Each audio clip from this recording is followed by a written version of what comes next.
Hello, I'm Professor Urban. I'm here to make a presentation on behalf of my co-authors on the following topic. Let's jump right in.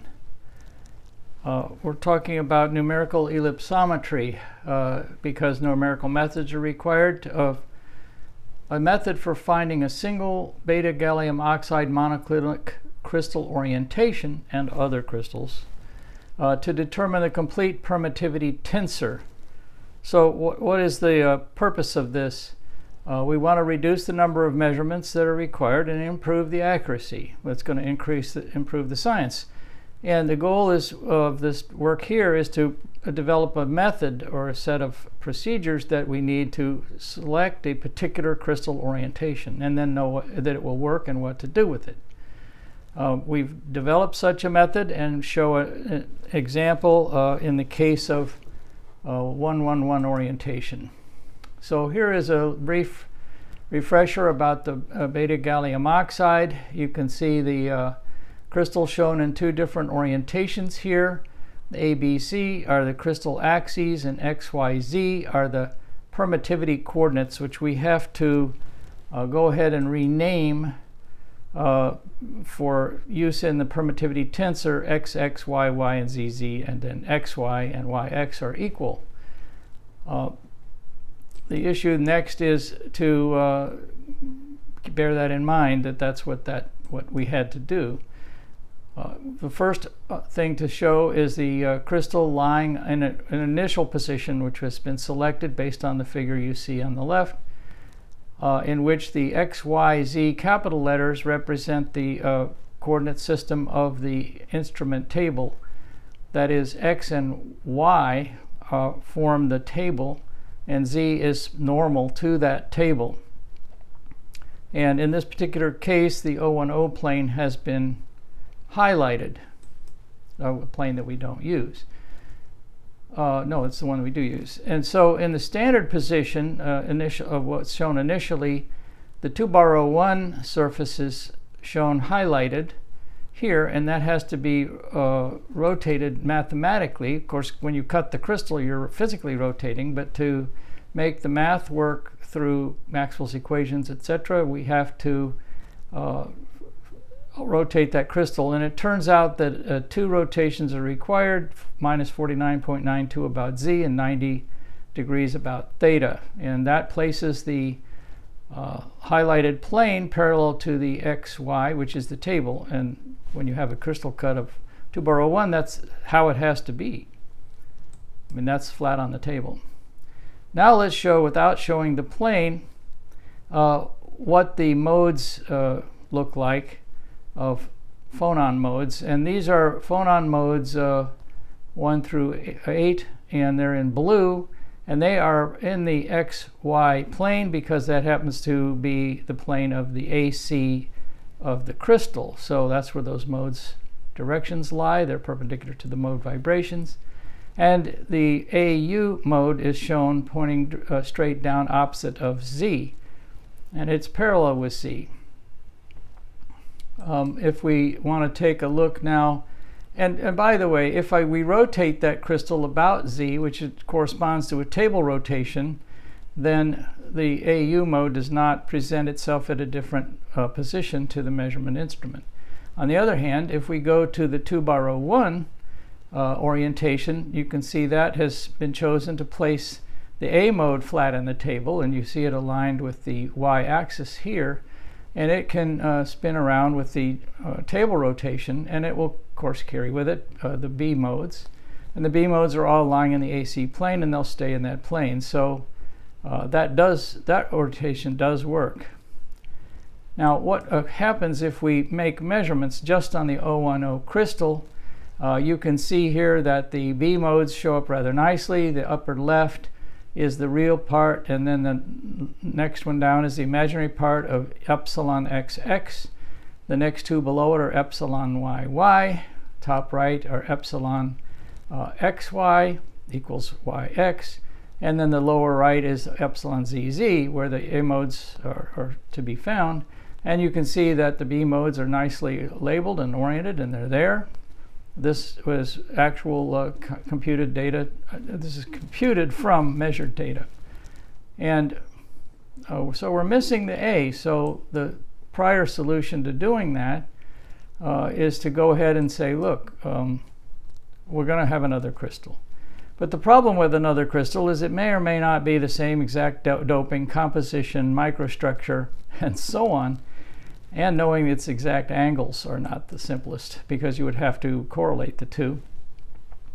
Here is a measurement calculated from measurement of a 2-bar-01 orientation, and I'll direct your attention to the lower right, and you can see that what was absent in the 010 is present in spades here, and you have 1, 2, and 3, and 4 is off scale to the left. So the 2-bar-01 indeed allows a computation of the permittivity in the z direction. However, if you take a look at what has happened in the meantime to the XX, YY, and XY components, and I just highlight here just the XX, YY, you can see that those two modes are, practically speaking, they're absent. So B3 and B5 are not picked up from a 2-bar-01 crystal. So right away we know neither of these crystals is ideal for measuring all of the components. They can measure certain ones and not others. We would like to rectify that.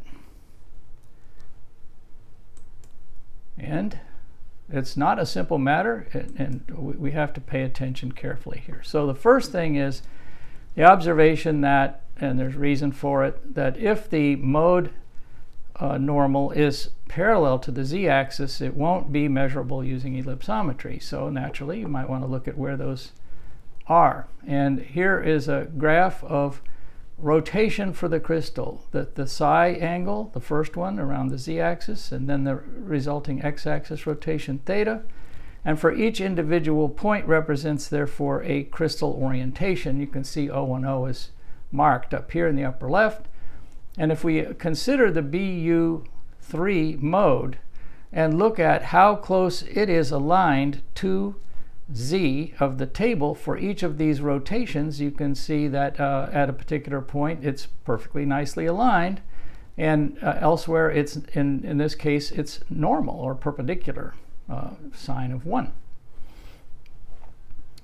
Things change when you look at the AU mode, and there's reasons for the striping, but let me say that, and it's correct, but that you notice that the angle of the A mode is parallel to the Z. It's in the blue, it's 0, sine is 0. So that's why another way of looking at it. We'd like to pick an orientation here that's good for everything. That would be great. In the meantime, stop for a second, and I mentioned that the BU5 modes didn't show up from the 2-bar-01 measurements. And right here we see, bingo, a real clear idea why that is. It turns out that the 2-bar-01 rotation is here, and these are repeated because of geometry. But if you look at that, you see that the 2-bar-01 z-axis is aligned with the BU5 mode, and of course that means it's not going to pick it up. So 2-bar-01 is certainly off the table as a single crystal that everything is going to be picked up with. What do we do? Well, we have a lot of modes to consider, and this is a fairly complicated idea, but the idea goes like this. If the crystal is oriented in a certain way, in other words, one of the points on this graph of theta and psi, then we can look at the angle between each mode and the z-axis. One of them will be the closest. Closest is the worst. So we would like to look at all of the angles and pick the worst angle and make it on this plot, with the argument that if we have the worst in sight, the other ones will all be better. So any point on this graph that looks like we can see it tells us that we will probably be able to see all of them. We hope it means that we will see all of them. Good luck, but I'll put myself in there for a second. So these black dots represent various Miller indices for this monoclinic crystal, and you can see a little bit difficulty. 2-bar-01 up here, not a good choice. 010, 001 here, 010, not very good. Some of these are not good choices, but here's some choices that look not too bad. And the footprint goes with the idea that each mode has its own intensity, so we try to cause this to be normalized based on the intensity of each mode. So that gives it a footprint, not just the sign. It's a detail. So basically, if we picked a 414 crystal, we'd be in the clover. We'd have a footprint of about 60% of maximum, and that would be for the worst of the modes. And all of the others would be better.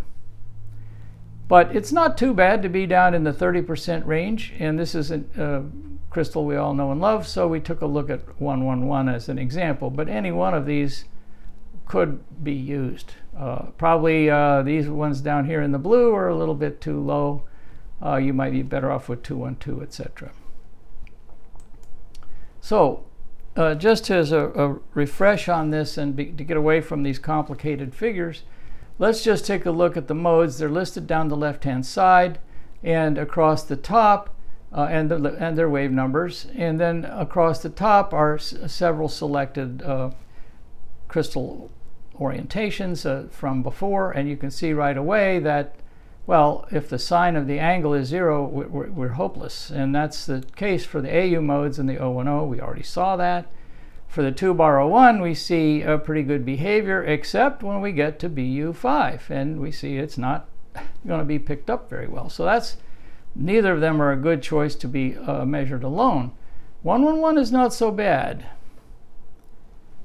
And of course, a lot of things can be done to alter this set of criteria, but based on this criterion, we tried 111, and here's some others and showing what happens with them.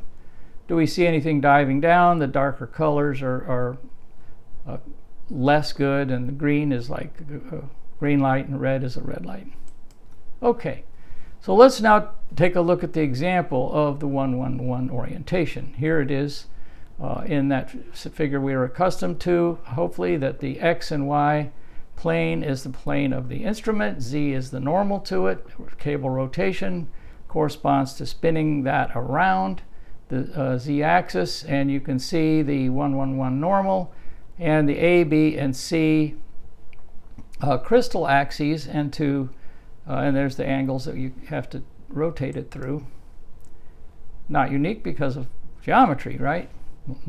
Multi-valued functions, etc. So here we have the same picture shown a little bit compressed apparently, but the showing where the modes are, and they're in the AC. The blue ones are in the AC plane. So if you take a look at this, you can see A, you can see C.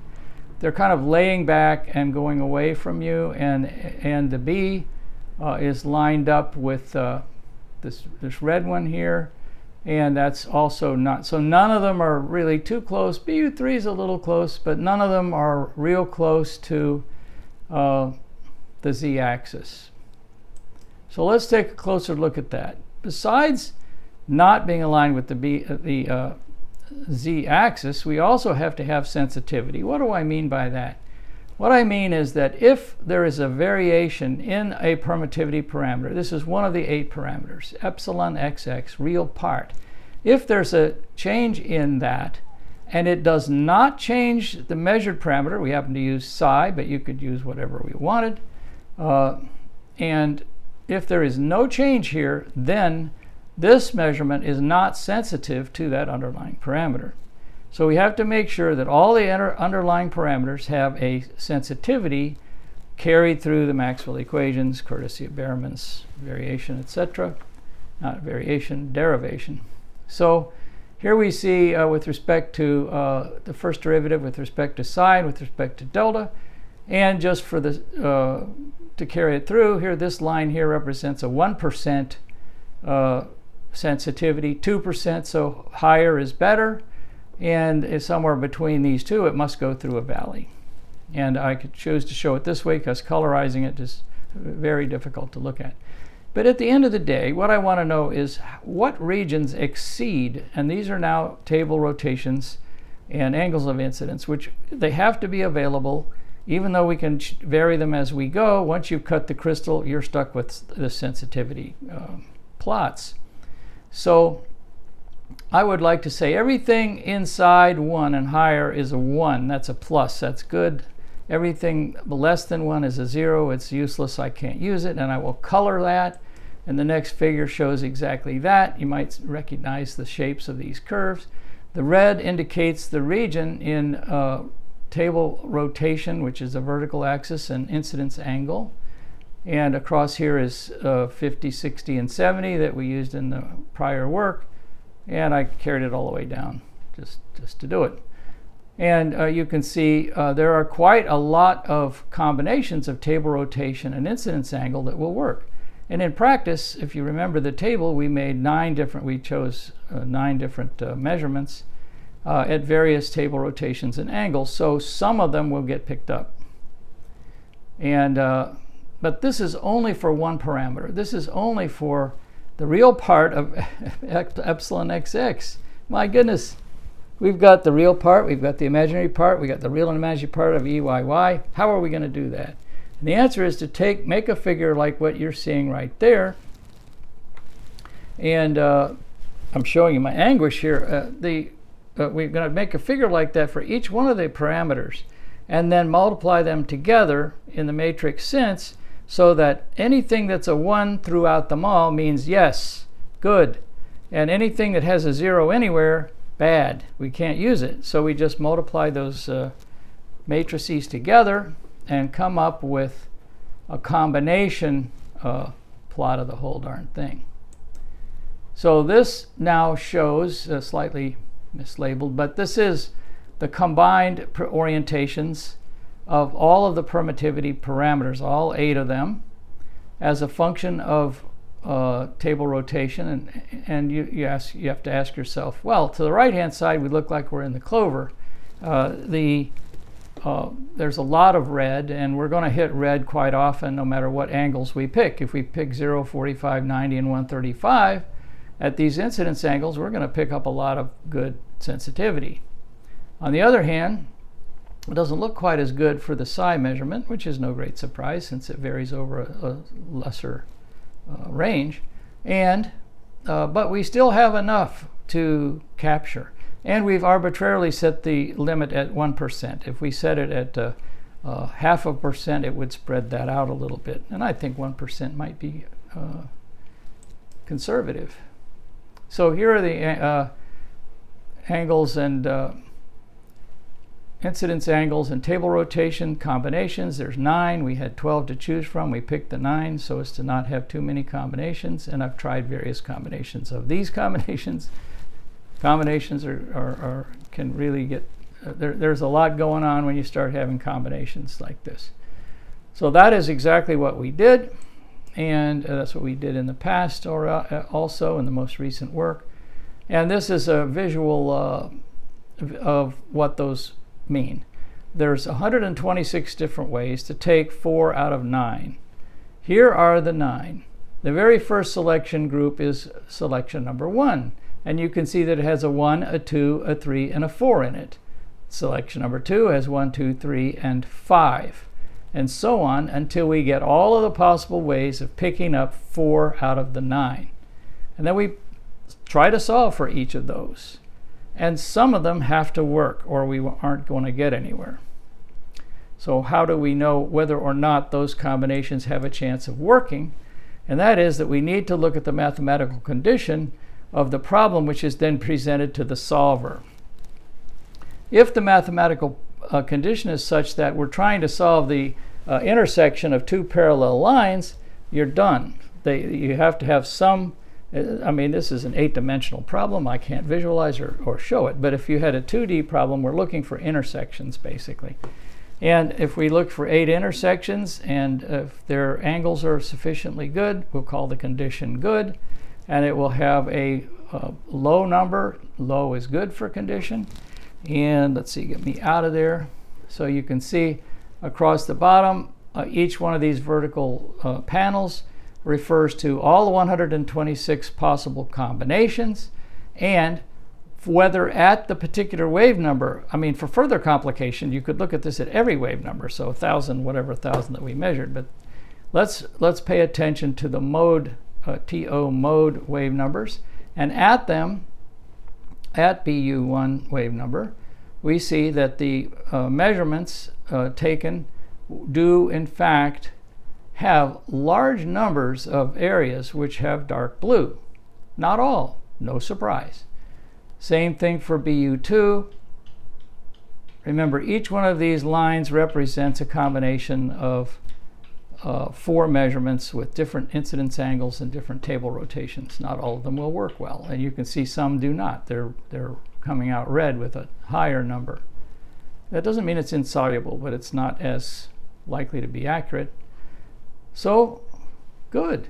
It's lots of blue, and experience has shown that this does work with the 010 and the 2-bar 01, so I think it would work with the 111 as well. But we have not cut a crystal yet, and we haven't done the actual experiment with it. So here are the ones, and I put myself on top of it again, for the same exact thing, but this time for the AU modes, the 3 that are visible across the region that we have measurements, and we have a lot of blue. So we've checked off all our boxes. Modes are not aligned with Z. There's sensitivity for the underlying parameter to the actual measured parameter. And there is good mathematical condition for solving a simultaneous set of equations which will give us the 8 real number values of the permittivity. My goodness, if we could have made it simpler, we'd have done it. I don't know how to make it simpler, but that's pretty much winds up the story. And so the work shows, number 1, we've shown the steps that identify crystal orientations which reveal, potentially I suppose, all of the TO modes.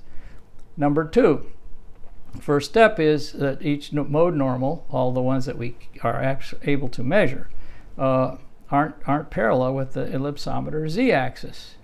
By able to measure, I mean if the wavelength range includes them. We can ignore them if it's out of the wavelength range. And then we have here a minimax solution, which is basically telling us, okay, what's the worst mode orientation that we can have given a particular crystal cut, and going from there we know everything else is better. And so we're looking for a crystal that will meet that need, and we just picked 111, even though it's not one of the higher ones. We just picked it and to test this out. And the other ones might work better, and some experiments probably required here.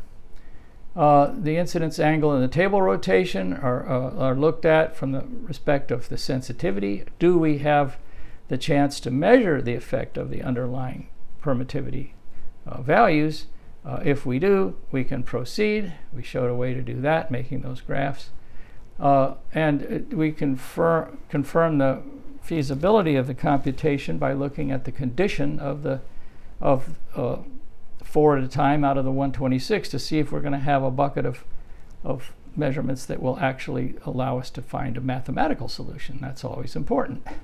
So we do need to do some work. The next step would be to cut a 111 crystal or one of the other ones and take it through this and see how well we match up with the experiment. But this is a great place to start, and we believe is going to be a way to do this, not just for beta gallium oxide, but for any monoclinic crystal which has this kind of mode structure in the IR, and orthorhombic or triclinic, whatever you want.